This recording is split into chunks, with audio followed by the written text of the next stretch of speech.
사랑합니다. 축복합니다. 오늘 이 시간에는 계속해서 호세아서 두 번째 말씀입니다. 음행을 제하라, 음행을 제하라 라는 말씀으로 제목으로 하나님 말씀 증거하겠습니다. 지금까지 이제 청년 사역들을 계속하면서 청년 사역들을 하면은 이제 특징이 무엇이냐면은 연애하는 커플들을 아무래도 많이 만나볼 수밖에 없습니다. 근데 연애를 시작하는 커플들을 보면은 온갖 열정과 또 설레임으로 상대방을 바라봅니다. 그런데 이 연애를 할 때는 사람에게서 도파민이라고 하는 호르몬이 분비가 된대요. 이 호르몬이 어떤 작용을 할까요? 환각작용을 한다고 합니다. 일명 콩깍지가 씌이는 것이죠. 그래서 연애를 할 때 상대방의 단점은 그렇게 보이지 않고 다 예뻐 보입니다. 심지어는 단점까지도 다 예뻐 보이는 그런 환각작용이 일어나게 되죠. 그 사람을 위해서라면 뭐든지 다 해줄 수가 있을 것 같아요. 내가 너를 위해서라면 하늘의 별이라도 따줄 수 있을 것 같고 온갖 감언이설로 상대방을 속입니다. 그러니 연애 초반에는 커플들이 알콩달콩 생기 있게 지내는 모습을 우리가 볼 수가 있습니다. 이렇게 사람이 무슨 일을 할 때 어떤 생기가 있고 또 활동감이 있을 때는 두 가지 경우가 있다고 합니다. 첫 번째는 그 사람 자체가 젊고 힘이 있을 때입니다. 사람이 젊고 건강하니까 무슨 일을 맡아도 금방 할 수 있고 그 일을 하고 나서 지칠지라도 금방 회복할 수 있는 능력이 있는 것이죠. 두 번째로는 사랑이 있을 때 그렇다고 합니다. 방금 전에 이야기했듯이 어떤 사람이 무슨 일을 할 때 힘이 들어도 때로는 그 일이 나를 지치게 만들어도 내가 그 사람을 위해서 하는 것이라면은 견디고 할 수 있어. 그 사랑 때문에 넉넉하게 감당할 수 있었다는 거예요.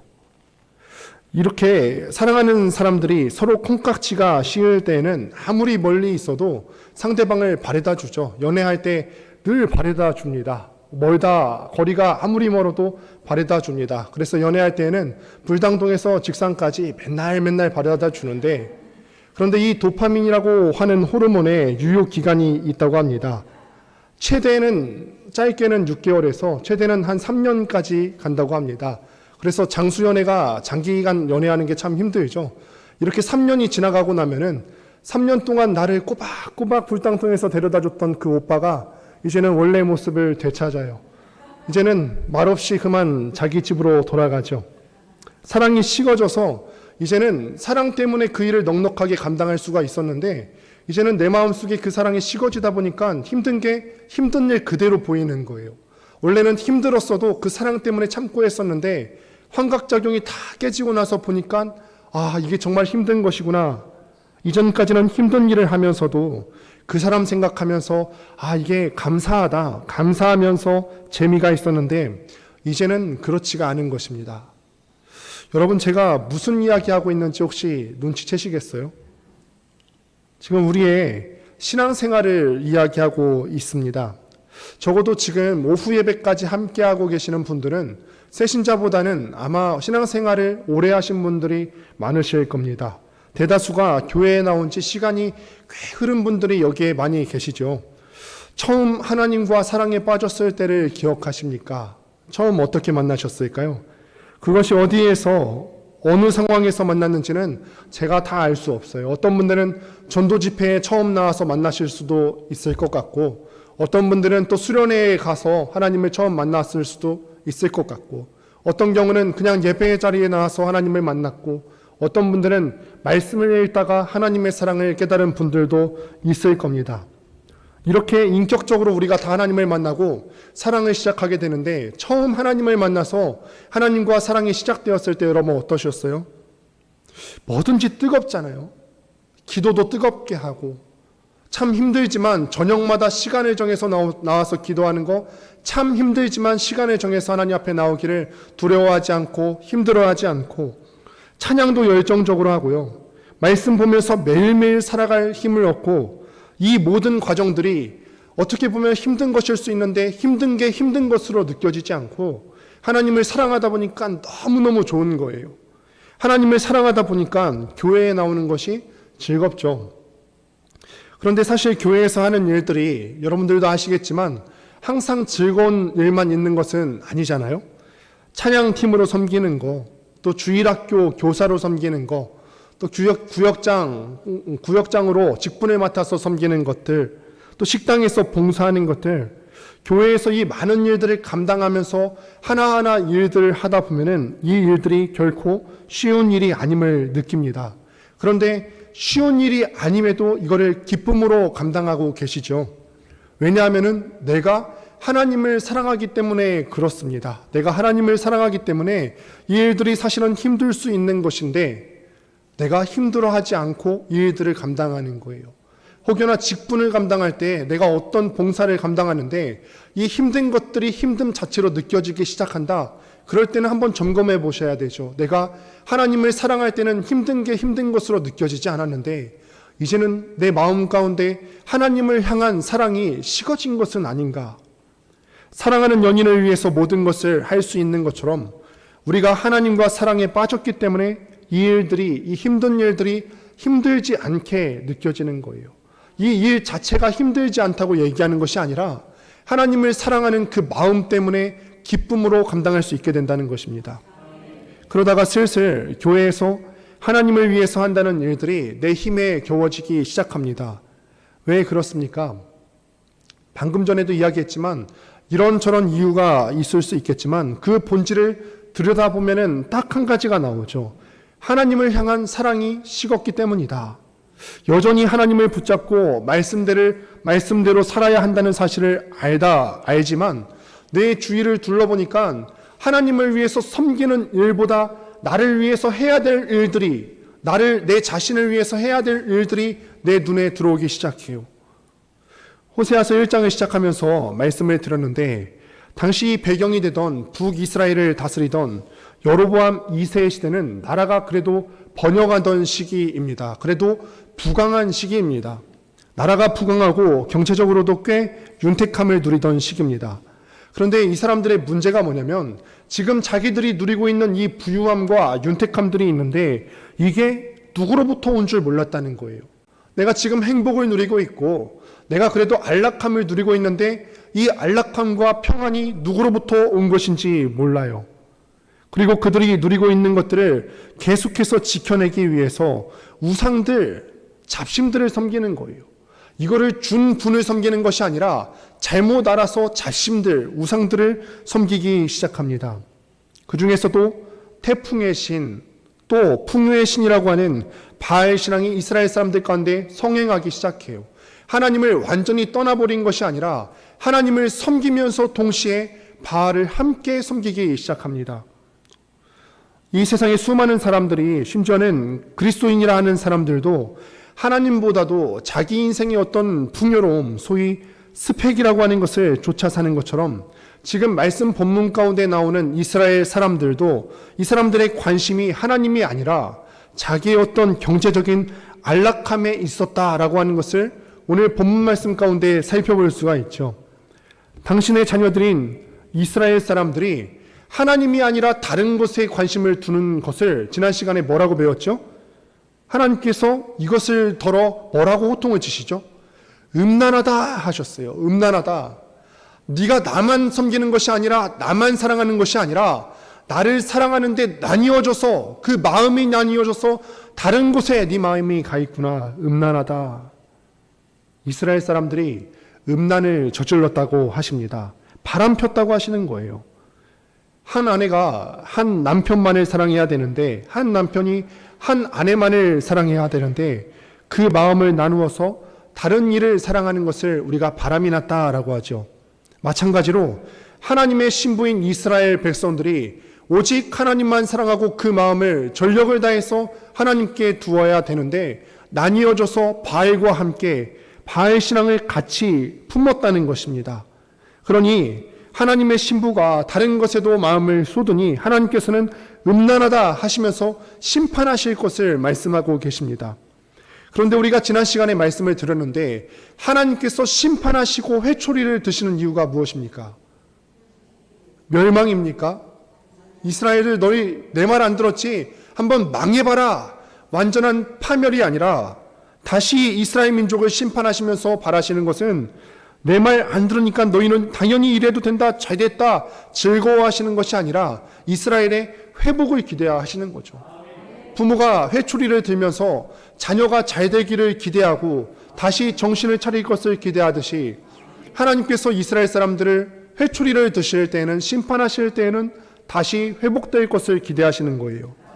함께 1장 10절 말씀 같이 한번 읽어보도록 하겠습니다. 함께 읽습니다. 시작.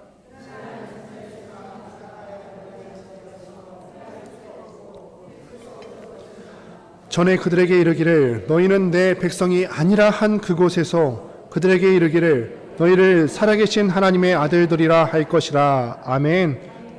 심판하셨던 그 자리에서, 죄 때문에 무너졌던 그 자리에서 하나님께서 너희를 다시 일으켜 세워주실 것이다. 내 백성이 아니었고 내 자녀가 아니었고 너희는 사랑받을 만한 사람이 아니다 라고 한 그곳에서 다시 일으켜 세워주실 것이다. 우리도 마찬가지죠. 하나님 외에 우리가 다른 것에 우리 마음을 두는 것, 다른 것에 우리의 우선순위를 두는 것이 바로 영적인 음란함입니다. 심지어 우리가 예배를 드리면서도 하나님을 사랑하는 것이 아니라 내 어떤 육신의 안위에 초점이 맞추어져 있다면 그것도 바알을 섬겼던 이스라엘 무리와 뭐가 다르겠어요. 우리가 예배 드릴 때 하나님을 사랑하는 마음에서 예배 드리는 것이 아니라, 예배하고 기도하면서도 하나님을 위해서 내 마음을 다하는 것이 아니라 내가 잘 됐으면 좋겠다, 오직 나의 형통함과 나의 나라와 나의 의만을 구하고 있다면 이스라엘 사람들과 지금 무엇이 다르겠습니까? 이런 우리의 모습을 보면서 하나님께서 진노하고 또 속상해 하시지 않겠습니까? 그런데 그 진노는 파멸이 아니라 목적이 회복에 맞추어져 있다는 거예요. 자녀가 잘 되기를 바라는 마음에서 회초리를 드는 이 부모의 마음처럼 그 하나님의 진노에는 아주 깊은 사랑이 있습니다. 그렇기 때문에 우리는 무너졌던 그 자리에서 언젠가는 회복될 거예요. 우리는 때로 포기하고 넘어져도 우리를 잡고 계시는 그 하나님께서 여전히 우리를 포기하지 않으시기 때문에 우리는 잠시 떠나 있을 수 있으나 언젠가 우리는 회복될 것입니다. 그런데 그렇게 되기 위해서 우리가 꼭 제거해야 될 것들이 있다는 것입니다. 함께 2절 말씀을 같이 한번 보도록 하겠습니다. 함께 읽습니다. 시작. 너희 어머니와 논쟁하고 논쟁하라.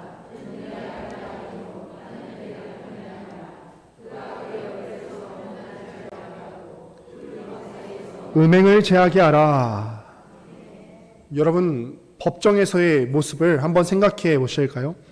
남편이 지금 간통한 아내를 고소해서 아내가 피고인석에 앉아 있습니다. 그리고 이 모습들을 참 불행하게도 자녀들도 같이 보고 있어요. 그때 이 아버지 되는 남편이 자녀들에게 이 엄마 되는 여인의 죄상을 낱낱이 다 드러내는 것입니다. 너희 어머니가 이런 잘못을 했다. 가정을 지키지 못하고 간음을 했다. 이때까지는 그 엄마가 몰래 간음을 하고 바람을 폈기 때문에 그 자녀들은 어머니가 마냥 좋은 어머니인 줄만 알았어요. 그런데 실상을 안 그 후부터는 아무래도 자녀들의 마음이 다르겠죠. 이 의미가 방금 읽은 본문 2절의 말씀이죠. 너희 어머니와 논쟁하고 논쟁하라.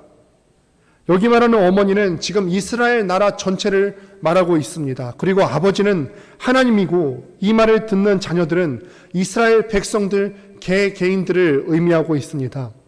하나님께서 이스라엘이 지금 하나님이 아니라 다른 우상들에게 마음을 둔 것, 음란한 사실을 낱낱이 드러내십니다. 그런데 우리가 주의 깊게 보셔야 되는 것이 뭐냐면 남편이 이 법정에서 하는 말을 잘 들어보시길 바랍니다. 보통의 이혼 소송이라면은 남편이 이 아내에게 다시 한번 기회를 주는 발언을 하지는 않습니다. 맞습니까? 다시 한번 기회를 주는 발언을 하진 않습니다. 그냥 헤어지고 말 상황에서 더 이상 이 사람에게 내가 무슨 말이 필요하겠습니까? 그런데 이 남편이 아내에게 다시 한번 기회를 주는데 두 가지를 제거하라고 하죠. 2절을 보면은 음란과 음행을 제거하라 라고 합니다.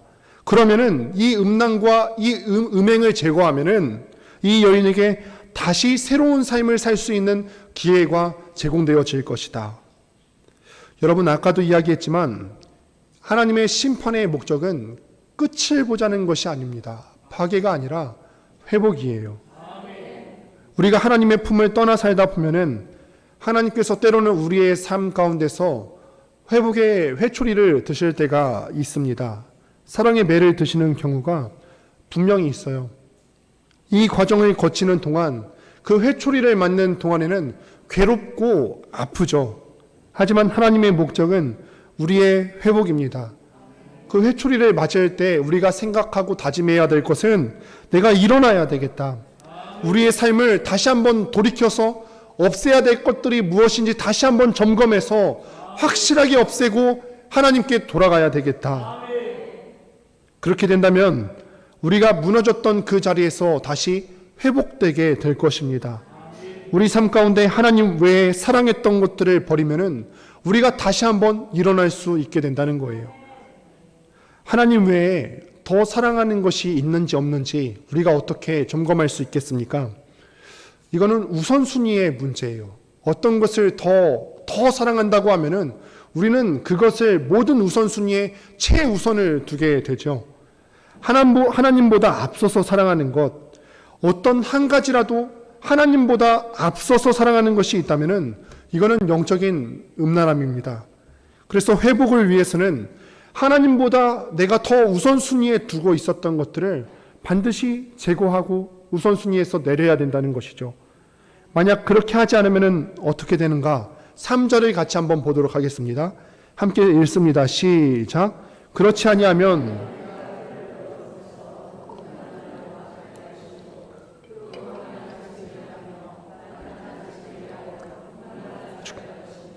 또 9절에 이렇게 기록합니다. 그러므로 내가 내 곡식을 그것이 이글 계절의 도로 찾으며 내가 내 새 포도주를 그것이 맞들 시기의 도로 찾으며 또 그들의 벌거벗은 몸을 가릴 내 양털과 내 삶을 빼앗으리라. 하나님께서 음행한 이스라엘에게서 그들이 누리고 또 가지고 있었던 그 모든 것들을 빼앗으시겠다라고 하시는 거예요. 우리가 생각할 때는 좀 이상해요. 무엇이 이상하냐면 우리가 알아왔던 그 일반적인 하나님의 품성과 속성에 어긋나 있는 것처럼 보여요. 하나님께서는 사랑의 하나님이시라면서 아무리 그래도 그렇지 이렇게까지 하셔야 되나? 하나님이 사랑의 하나님이시면은 좀 덮어주고 그냥 우리가 누리고 있는 것 그대로 누리게 해주시면 되는 거 아닌가? 그런데 하나님께서 이렇게까지 하시는 이유가 있습니다. 이스라엘 사람들은 그들이 누리고 있는 모든 소유와 행복이 하나님으로부터 온 것이 아니라 그들이 지금 잘못 섬기고 있는 바알들에게서 나오는 줄 알았어요. 우리도 그렇게 생각할 때가 있지 않습니까? 사실은 우리가 누리고 있는 평안과 우리가 누리고 있는 모든 행복과 우리가 가지고 있는 모든 것들이 하나님께로부터 온 것인데 마치 내가 노력해서 얻은 것인 양, 내가 노력해서 나의 삶을 영위하고 있는 것인 것처럼 내 가족들이 내가 노력해서 화목한 것인 양 그렇게 생각할 때가 얼마나 많이 있습니까? 그런데 하나님께서 그렇게 생각하지 말라는 거예요. 그렇게 생각하지 말라고 하셨어요. 우리 한번 5절 말씀을 같이 한번 보도록 하겠습니다. 함께 읽습니다. 시작. 그들이 내 떡과 내 물과 내 양털과 내 삶과 내 기름과 내 술들을 내게 준다 하였음이라. 이스라엘 사람들이 가지고 있었던 그 모든 것들이 풍요의 신인 바알에게 빌었더니 이것들이 나오는 줄 알았어요. 그래서 하나님께서는 그들이 갖고 있는 그 모든 것들을 빼앗으심으로써 그들이 누리고 있는 그 행복과 물질과 번영이 이방 잡신이 아니라 하나님으로부터 나온다는 사실을 보여주고 싶으셨죠. 다 빼앗으시고 봤지? 지금 이거 너희가 누리고 있는 거 바알이 준 거 아니야. 내가 너희에게 준 건데 너희들 정신 차려야 돼. 우리도 그렇죠. 우리가 누리고 있는 것 누구로부터 온 것인지 확실히 우리가 알지 못하면 하나님께서 때로는 회복의 회초리를 들어서라도 빼앗으실 수가 있어요. 그렇기 때문에 우리가 바로 아셔야 됩니다. 우리가 지금 누리고 있는 행복과 약간의 안락함이 있다면 누구로부터 온 것인가 바로 아셔야 된다는 이야기입니다. 우리에게 진짜 행복을 줄 수 있는 대상이 바알과 같은 잡신이 아니라 미약하고 무력한 나의 능력이 아니라 하나님께서 우리에게 주신다는 사실을 반드시 아셔야 된다는 겁니다. 우리도 하나님과 만날 때 그 행복을 누렸지 않습니까? 그런데 우리가 지금 누리고 있는 이 행복이 익숙해지다 보면은 권태가 오기 시작해요. 예배 드리는 것도 참 많이 드리지 않습니까? 그러다 보니까 사실은 예배 드리는 것 그 자체가 행복인데 권태가 오기 시작하죠. 제가 한 번은 기회가 있어서 북한을 다녀온 적이 한 번 있어요. 참 신기하죠. 어떠다가 기회가 돼서 개성공단을 다녀온 적이 있는데 신원 에베네셀 기업이라고 아마 들어보신 분들은 아실 거예요. 개성공단에 가서 신원 에베네셀 그 기업장에 가봤는데 그 인도하시는 가이드 분이 슬며시 한국 무리들을 살짝 따라오라고 하더라고요. 그래서 2층으로 올라갔는데 진짜 무슨 영화에서나 보는 비밀 공간이 하나 있어요. 비밀 공간에서 커튼을 딱 젖히니까 예배 공간이 나오는 거예요. 그런데 북한에서는 예배를 이렇게 드린대요. 시간과 장소가 허락되지 않으니까 그 귀한 시간을 찾고자 쟁취하는 거죠. 북한 사람들도 이렇게 예배를 드린대요. 걸리면은 죽을 줄 알지만 이 행복을 얻고 싶어서 목숨을 걸고 예배를 드린다는 거예요. 그런데 우리는 어떻습니까? 이 행복이 익숙해지다 보니까 한 번 드리는 이 예배도 행복감을 느끼지 못하고 이거의 귀한 줄 모르고 우리가 참 때로는 졸기도 하고요. 때로는 이 귀한 것을 귀한 것으로 누리지 못할 때가 많지 않습니까? 한 번 떠나보면은 신나고 재밌을 것 같아요. 하나님 신앙 안에 있으면은 늘 행복하고 좋은 건데 이게 익숙해지다 보니까 한 번쯤 떠나보면 어떨까? 내가 주일에 한 번 안 나가보면 어떨까? 그렇지만 막상 다른 데서 행복을 찾으려 하면은 이전에 누려왔던 그 행복과 같은 것들을 누릴 수가 없게 되는 거죠. 우리가 신앙생활을 할 때도 믿은 지 오래되면 오래될수록 이와 같은 일들이 생깁니다. 처음에 내가 하나님을 만났을 때 그 감격들은 잊혀진 지 오래고 사랑이 잊혀진 지 오래입니다. 매일 같은 찬양, 같은 말씀, 같은 예배, 같은 공동체 속에서 익숙해지면서 사랑이 식어버리고 행복감을 잃어버립니다. 그러면서 스며시 우리의 이 약한 마음 가운데 사단이 주는 마음이 틈타기 시작하죠. 어차피 여기 있어도 행복하지 않은데 이런 시간 있으면 사업 구상을 더 해야지, 이런 시간 있으면 취업 준비를 더 해야지, 이런 시간 있으면 시험 공부를 더 해야지, 할 일이 산더미 같은데 그거 먼저 해야지, 그게 오히려 내 삶을 더 윤택하고 빛나게 해줄 거야. 하나님이 내 삶을 윤택하고 빛나게 해주는 그 믿음이 아니라 내가 하는 그 노력들이 내 삶을 더 윤택하고 빛나게 해줄 거야. 다른 곳에서 우리의 행복을 찾으려 합니다. 그런데 여러분, 우리가 꼭 기억하셔야 할 사실이 하나 있는데 하나님께서는 질투하시는 하나님이라는 것입니다. 출애굽기 20장 5절에 기록하기를 그것들에게 절하지 말며 그것들을 섬기지 말라. 나 네 하나님 여호와는 질투하는 하나님인지. 하나님 외에 다른 우상들을 섬기고 하나님 외에 다른 것들에게, 다른 일들에게 자신의 인생의 주도권을 넘기는 인생들을 향하여서 하나님께서 질투하신다는 것입니다. 그렇기 때문에 하나님께서는 우리들이 때로는 다른 잘못된 길로 빠지지 않게 하기 위해서 때로는 가시로, 때로는 채찍으로 우리의 길을 막으시는 것입니다. 함께 보신 6절 말씀을 같이 한번 읽어보겠습니다. 함께 읽습니다. 시작. 그러므로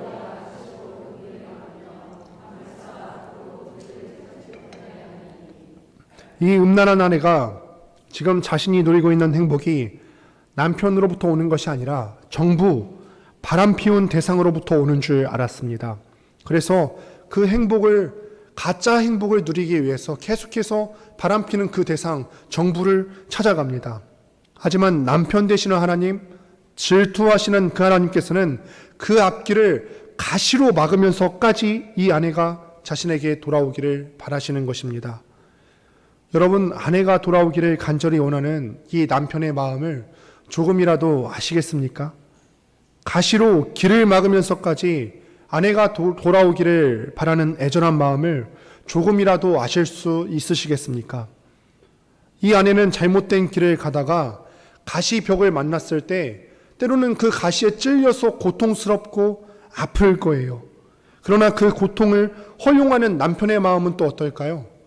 야, 바람 피우고 떠나더니 가시 찔려서 잘 됐다 이럴까요? 그렇지 않죠. 같이 아플 겁니다. 같이 아플 거예요. 마치 사랑하는 자녀를 꾸중하는 부모의 마음과 같죠. 자녀의 잘못을 방관할 수가 없어서 때리고서도 그 밤에 맞은 자녀보다 더 아파하는 것이 부모의 마음이죠. 자녀가 어릴 적에는 부모를 이해할 수가 없었어요. 때로는 저도 부모님께서 야, 때린 부모의 마음이 더 아프다 그러면 그래도 어떻게 그럴 수 있지? 맞은 내가 더 아프지. 그랬는데 그렇지 않아요. 때린 부모의 마음이 더 아프다는 사실을 아주 늦게서야 알게 되죠. 부모의 심정이 이해가 가기 시작하는 거죠. 마찬가지로 음란한 난에 이스라엘이 돌아오게끔 때로는 가시벽을 허용하시는 하나님의 마음이 어떠했겠어요? 우리가 하나님께 돌아오도록 때로는 우리 삶에 고통을 허용하시는 그 하나님의 마음은 어떠실까요? 우리도 아프지만 하나님의 마음은 더더욱 아프지 않겠습니까? 여러분, 우리가 그 하나님의 마음을 안다면 우리가 할 수 있는 일은 단 한 가지입니다. 그분이 그렇게 해서라도 원하시는 것, 우리가 주님께 돌아가는 것이에요. 우리가 주님께 돌아갈 때 방해되는 그 모든 것들을 다 제거하고 음행과 음란함을 다 제거하고 하나님보다 우선순위를 세웠던 것들을 다 제거하고 하나님께 돌아가는 것입니다. 다시 한번 내 인생의 주도권을 하나님께 돌려드리고 내어드리는 것입니다. 다시 한번 하나님께 나의 인생의 전부를 바치는 것입니다. 나뉘어진 것이 아니라 그래도 이만큼 많이 드렸지 않습니까? 큰 부분을 드리는 것이 아니라 100%를 올려드리는 거예요. 저는 여기에 있는 우리 모두가 마음속에 있는 이런 영적인 음란을 제거하고 하나님만을 섬기고 먼저 그의 나라와 그의 일을 구하는 모든 권능교회 성도님들 되시기를 주님의 이름으로 축원드립니다.